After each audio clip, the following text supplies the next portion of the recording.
tuned in to Radio Gold. Welcome to Radio Gold. I am Randall Emerson, and I will be your host as we continue the exploration of our vast and varied archives of classical radio programs for your entertainment. X-1 was an American half-hour science fiction radio drama series that was broadcast from 1955 to 1958 in various time slots on NBC. Known for high production values and adapting stories from the leading American authors of the era, X-1 has been described as one of the finest offerings of American radio drama and one of the best science fiction series in any medium of all time. Isaac Asimov was an American writer and professor of biochemistry at Boston University. During his lifetime, Asimov was considered one of the big three science fiction writers, along with Robert A. Heinlein and Arthur C. Clarke.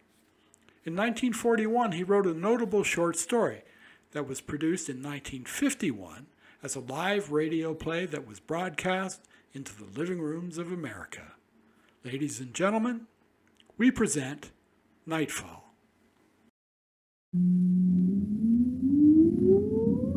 Countdown for blast off. X-5, 4, 3, 2, X-1, fire.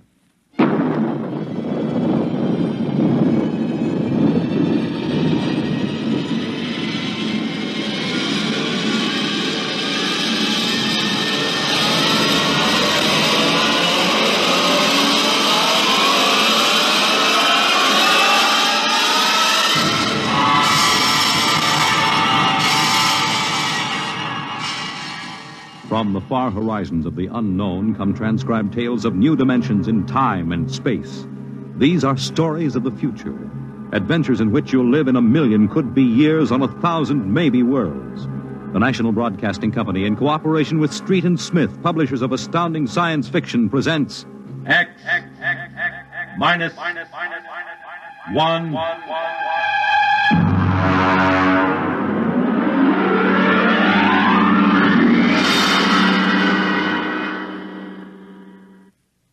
Tonight's story, Nightfall, by Isaac Asimov.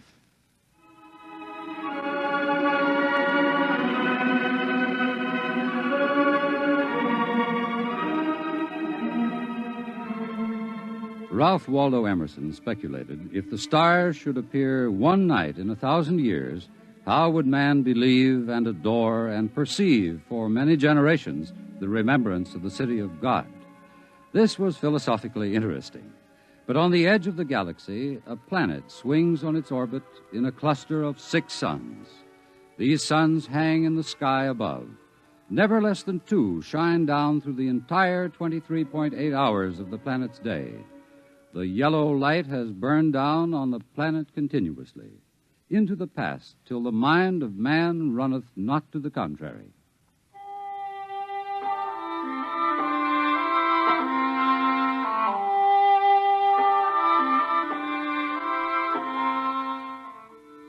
Theremin was a reporter for the Saro City Chronicle. He covered them all, from the night police beat to politics to the sports pages, and the city editor wanted him to cover the biggest story of the year, perhaps of all time. It was an interview, a particularly difficult interview. But then, since his first days as a cub, Theremin had specialized in difficult interviews. It cost him bruises, black eyes, and broken bones, but it had gotten him an ample supply of coolness and self-confidence. He didn't expect violence, though, from an astronomer. You're from that newspaper?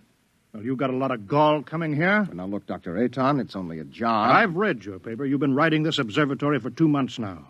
You've attacked me personally. I have nothing to say to you. Well, this is your chance to get your side into the paper. Look, Dr. Aton, I'll give it to you straight. 2 months ago, the observatory issued a press statement that the world was coming to an end. Now, that's the same story the cult of the Book of Revelations had been preaching. Now, when a scientist backs that up, it's news. Our conclusions have nothing to do with the cult. The cult is full of superstition and mysticism. We're scientists. You've got the people pretty angry. It doesn't matter. If I can't get the story from you, I'll have to go somewhere else. Go ahead. The paper can be pretty rough on someone who doesn't cooperate, Dr. Aton. Young man, if you're not out of the observatory within 5 minutes, I shall call the police. Now get out.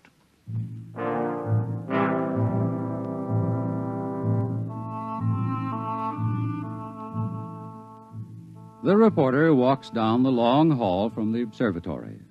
The light filters through the high, clear-story windows, the yellow light of Gamma, the brightest of the 6 suns in the planet's sky. Beta is almost at zenith. Its red light floods the landscape to an unusual orange. The planet's sun Alpha is at the antipodes, and now as Gamma sinks below the horizon, the red dwarf sun Beta is alone, grimly alone. It's a short drive from the observatory to Saro City, and the red light glares from the highway.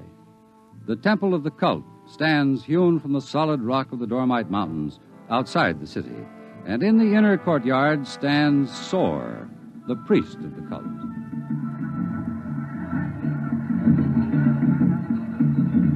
Woe to the unbelievers! Their souls will rot with the absence of light. Tell me, Your Reverence, what will happen? What are you waiting for here? The day of the coming. It is written in the book of Revelations. It came to pass the sun Beta was alone in the sky, and the world was shrunken and cold, and men did assemble in the public squares and highways. Their minds were troubled, and their speech confused, for the souls of men awaited the coming of the stars. And the lip of the cave of darkness passed the edge of Beta, and loud were the cries of men, and there was no light on the surface of the world.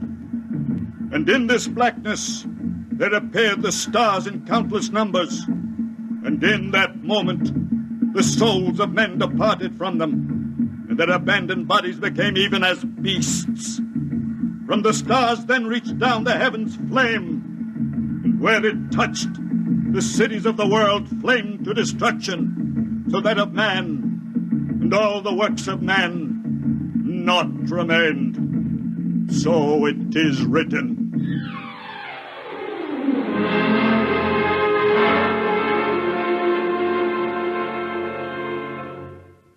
Dr. Sharon, you're the only scientist I could find in the city. Where is everybody? In the hideout. The hideout?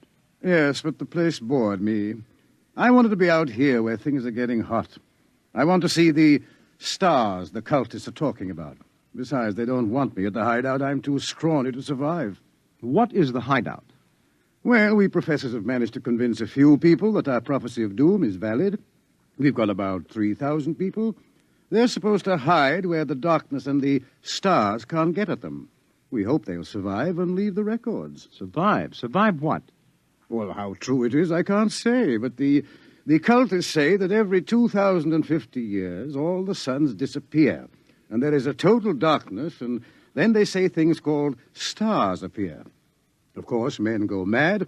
They mix all this up with a lot of religio-mystic notions, but that's the central idea. But that's impossible, isn't it? I mean, there are always at least 2 suns in the sky, most of the time 4 or 5. There aren't now.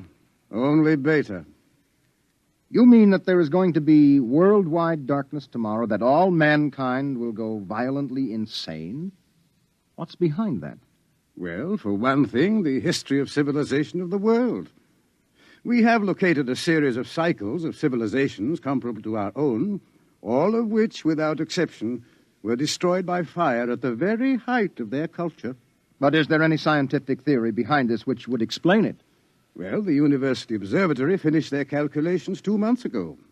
And tomorrow there will be an eclipse of Beta so that the planet will become dark. That eclipse comes every 2,049 years. Darkness. And maybe those mysterious stars that no man has seen. And then madness and the end of civilization. And you expect to live through this at the hideout? They plan to photograph the eclipse and leave the records. And then the rest of mankind will know what to expect. What is there in darkness to drive men mad? Have you ever experienced darkness, young man? Well, no, but I know what it is. It's just no light. Oh. Draw the curtain. Why, what for? If we had 4 or 5 suns out there, we might want to cut the light down for comfort, but with only Beta... Ah, that's the point. Just draw the curtain and then come here and sit down. All right.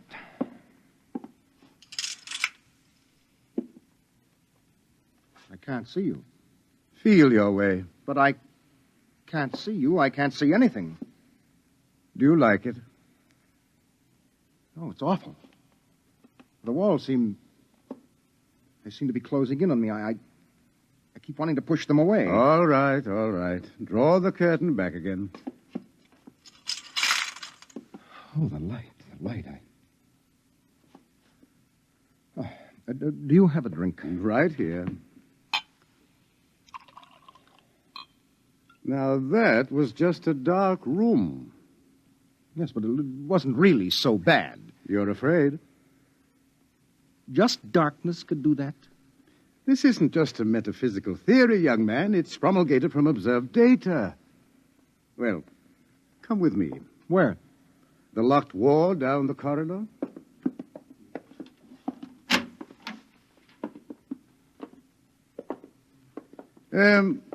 Were you at the Cerro City Centennial Exposition 2 years ago? I was overseas on assignment. Well, you remember hearing about the tunnel of mystery that broke all records in the amusement area? Oh, yes. Wasn't there some fuss about that? The Anti-Vice Society had it shut down. Oh, it was shut down, all right. But the Blue Noses had nothing to do with it. That tunnel was nothing but a mile-long passage through darkness. You rode in a little car, and it took 15 minutes to get through. Oh, it was very popular while it lasted. Popular? Well, there's a fascination to be frightened when it's part of a game. Absence of light is one of the instinctive human fears. People came out of that 15 minutes of darkness shaking and half dead with fear. Weren't there some deaths? Oh, bad hearts, but that wasn't the big danger. Now, which key is this?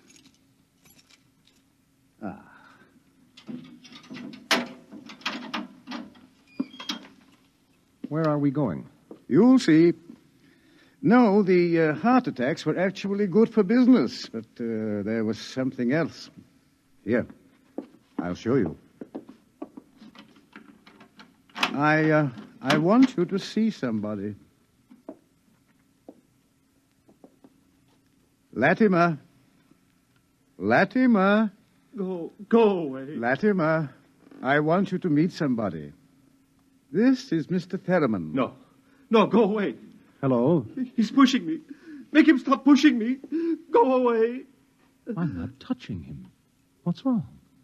Latimer is afraid. Aren't The you? walls. They're falling in on me. The walls. I've got to get out.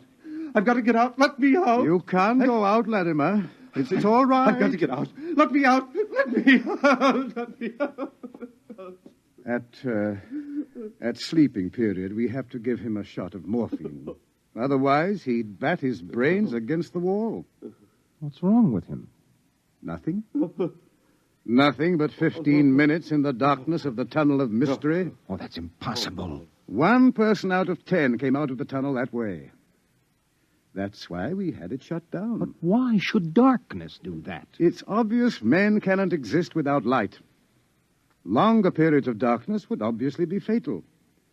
The scientific theory is that the consciousness of light is necessary for mental activity. Please, doctor, let me outside. Let me out, please. I can't breathe. They're pushing me. They're always pushing me. I can't stand here. Well, there you are, Theremin. That's what 15 minutes of darkness will do. Man just wasn't built to operate without light. There are always at least 2 suns in the sky, most of the time more. Just 15 minutes of darkness. Now, look out of that window. Imagine darkness everywhere. No light as far as you can see. Black. Everything black. And, stars, whatever they are. Can you conceive it? No, your mind wasn't built for that conception. When the real thing comes, you will go mad. Completely and permanently. There is no question of it. Tomorrow, there won't be a city left standing in the world. Why should the cities be destroyed? If you were in darkness, what would you want more than anything else? What would it be that every instinct would call for? Light. And how would you get light? I don't know. You'd burn something. They've got to have light. They've got to burn something. And every city in the world will go up in flames. Well, shall we go back to my office, Mr. Theremin, and have another drink?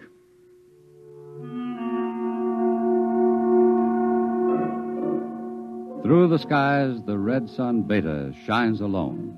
The wind howls across the city. It is cold, colder than man can remember. And as the hour approaches, the reporter goes out and speaks to the man in the street. Excuse me, where are you going now? Home for supper. How about, what are you going to do tonight? Oh, you mean about this star stuff? Look, I'll tell you, mister, I got nothing against religion, see? But it don't stand a reason that the end of the world is going to come boom like that. It just don't stand a reason. Have you read what the scientists say? I don't read stuff like that, only the headlines. Well, how about the cult? Well, now, like I say, I've got nothing against religion. But you don't believe them either. They've always been shouting about doom and sin. Listen, when you've been around as long as I have, you get to know the score. It's all right to preach Judgment Day is coming and all that, but just the same, I'm putting money in the bank. How about darkness? About what? How would you feel if there were no light? You crazy. How could there be no light? Well, suppose all the suns went down at once. Suppose everything was black. That's crazy. What's the use of supposing something like that? It couldn't happen. It's crazy. That's all. Thank you. Sure. Oh, look, mister, remember, palette with 2 L's?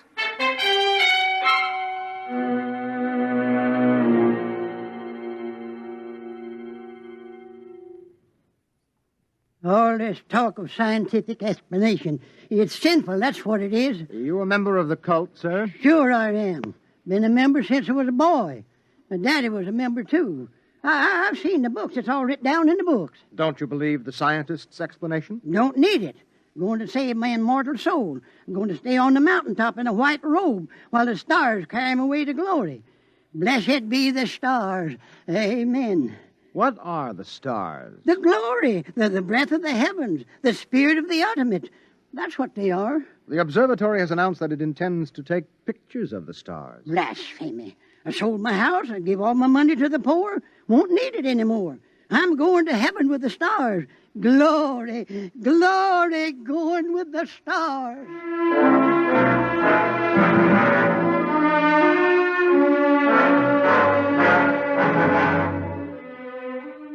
The reporter checks the stock exchange, the stores, business at a standstill. Doesn't pay to buy anything today, not if the world is going to end tomorrow. There are predictions of economic collapse in the financial section, layoffs at the factories on the edge of the city.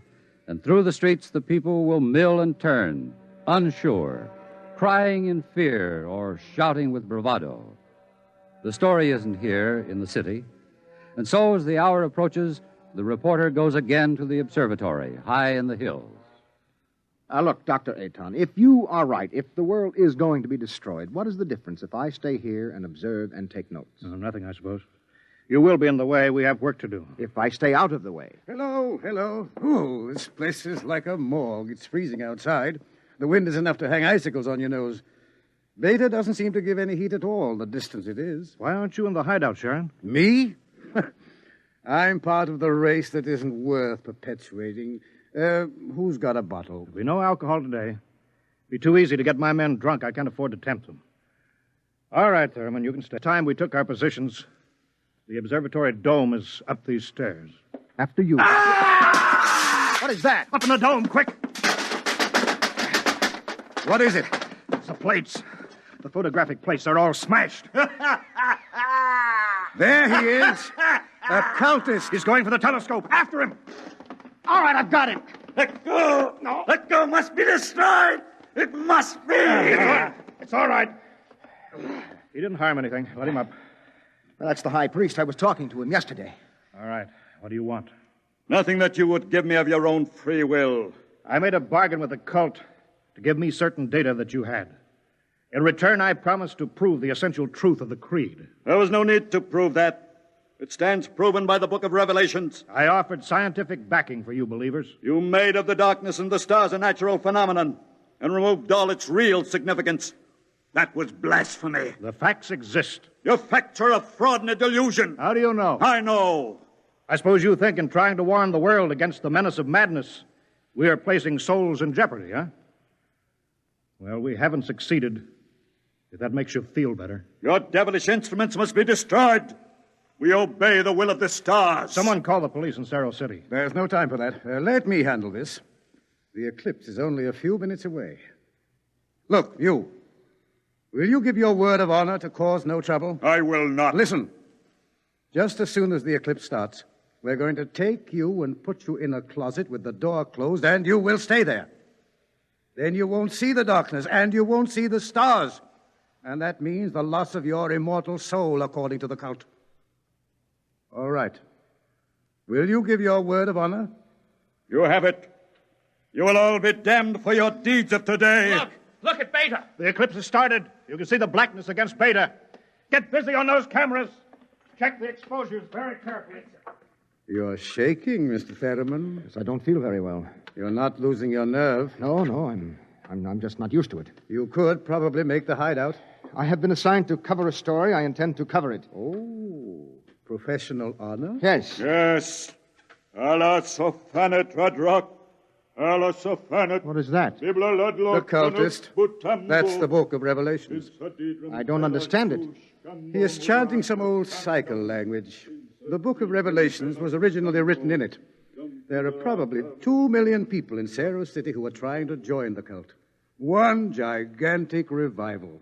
How do the cultists manage to keep the book of Revelations going from cycle to cycle if everyone goes mad?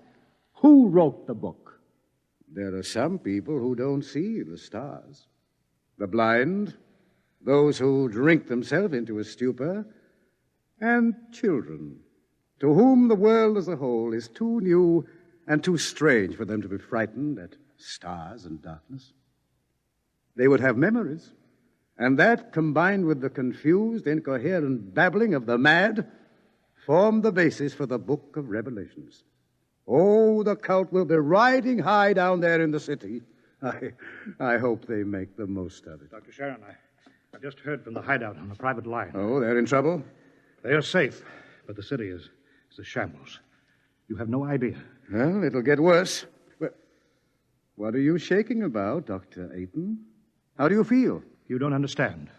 The cultists are rousing the people to storm the observatory, promising them immediate entrance into grace, promising them salvation, promising them anything. How long till the total eclipse? An hour. Well, it's a gamble. It will take time to get a mob out here. If the darkness comes first, we're all right. Oh, look at Beta. It's cut in half. Half of it is black. Yes, it's getting darker. An interesting phenomenon. Oh, my collar is suddenly tight. Are you having any difficulty in breathing? No, why? Difficulty in breathing is one of the first symptoms. We have experimented. I'm cold. Seems to be getting colder. Yes, well, we'd better keep our minds on something else. One of the astronomers has a theory about the stars, far away to see in the light. He developed a fantasy about a planet revolving around one sun. It's a mathematical possibility. Of course, there couldn't be any life. Part of the planet would always be dark and without light. Well, it's obvious. Without light, there can't be any life. It's time for the artificial light. We can't read the instruments. Artificial light?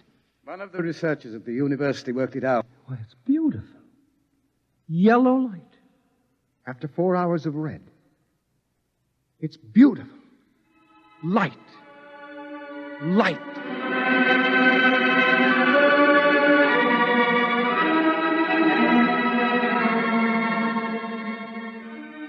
The dome is quiet. The priest in his yellow robe sways slowly as his lips move in the ancient tongue. Over and over, he whispers the invocation to the stars. The technicians hunch over the instruments, and the sky gradually turns a horrible deep purple red, and the air grows denser. Dusk, like a palpable entity, enters the room, and the dancing circle of yellow light about the torches etches itself into ever sharper distinction against the ever-gathering grayness beyond. Outside, Beta is a mere smoldering splendor, taking a last look at the world. The western horizon, in the direction of the city, is lost in darkness, and along the highway to the observatory surges a menacing, shadowy mass. Mob from the city, they're coming. How long till total eclipse? 15 minutes. But they'll be here in 5. We'll hold them off. Come on, Fetterman, downstairs. But there's no light down there. We have to block the door. Come on. I can't breathe. I can't go down there. Take a torch. We'll take light with us. Come on.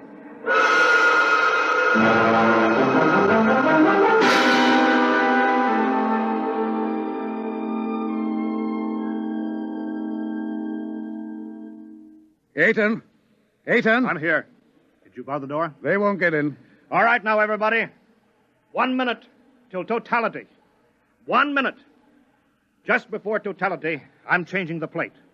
That will leave one of you for each camera. You know all about times of exposure. Now remember, don't try to look for good shots. And if you feel yourself going, get away from the camera. It's dark. It's getting dark. Sharon, where are you? I can't see you, Sharon. I'm right here. 30 seconds. Look out. The priest. I can't see him. And the wicked shall perish, and the souls of the true believers shall be transported in glory to the stars. You can see him against the torch. Don't let him get to the From the telescope. stars there reached down a heavenly flame, and where it touched the cities of the world, flame to utter destruction. Grab him! You shall not Grab him! blaspheme! The world must be destroyed by the stars! It must be! Let me go! I'll take care of him. Stars! The stars!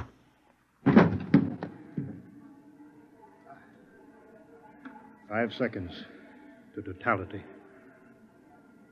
4, 3, 2, 1.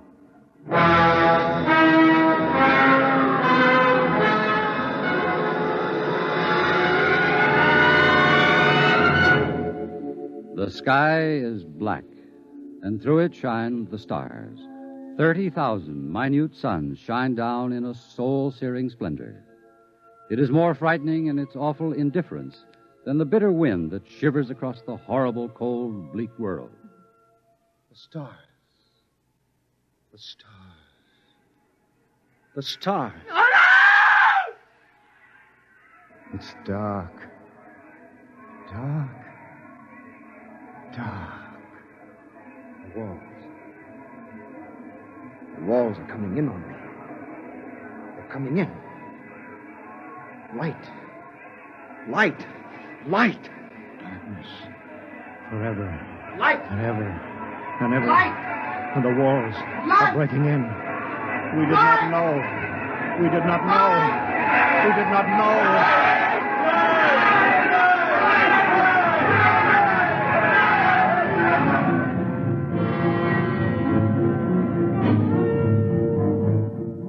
On the horizon, in the direction of the city, a crimson glow begins growing.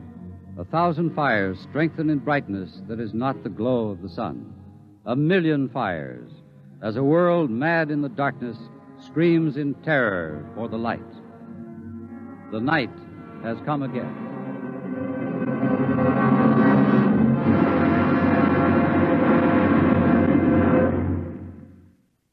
You have just heard X-1, presented by the National Broadcasting Company in cooperation with Street and Smith, publishers of astounding science fiction. Tonight, by transcription, X-1 has brought you Nightfall by Isaac Asimov, adapted for radio by Ernest Kenoy.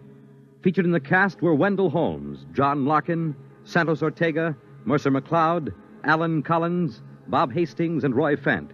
Your narrator was Floyd Mack. Fred Collins speaking. X-1 was directed by Daniel Sutter and is an NBC Radio Network production.